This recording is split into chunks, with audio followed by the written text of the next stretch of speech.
بسم اللہ الرحمن الرحیم۔ کاشفۃ القلوب کے اندر ایک حدیث مبارکہ ہے۔ حضور نبی کریم صلی اللہ علیہ وآلہ وسلم نے ارشاد فرمایا، جس شخص نے عید کے دن 300 مرتبہ سبحان اللہ و بحمدہ پڑھا اور مسلمان مردوں کی روحوں کو اس کا ثواب ہدیہ کیا تو ہر مسلمان کی قبر میں 1000 انوار داخل ہوتے ہیں، اور جب وہ مرے گا، یعنی جس نے سارے ثواب کیا یہ کلمہ 300 مرتبہ پڑھ کر جب وہ مرے گا تو اللہ عز و جل اس کی قبر میں بھی 1000 انوار داخل فرمائے گا۔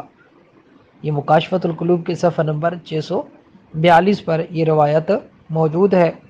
تو عید والے دن آپ ضرور بضرور اس وظیفے پر عمل کریں، یہ عمل ضرور کریں۔ بہت مختصر سا ہے، چند منٹ لگتے ہیں، 300 مرتبہ پڑھنا ہے، اور کلمہ بھی کافی آسان ہے، سبحان اللہ و بحمدہ 300 مرتبہ پڑھنا ہے۔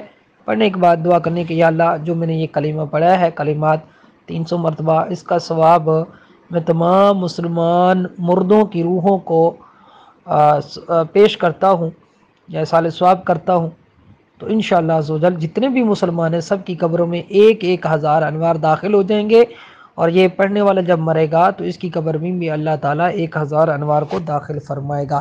اللہ پاک ہم سب کو عید والے دن یہ وظیفہ کرنے کی توفیق عطا فرمائے، آمین، بجاہ نبی الامین صلی اللہ علیہ وآلہ وسلم۔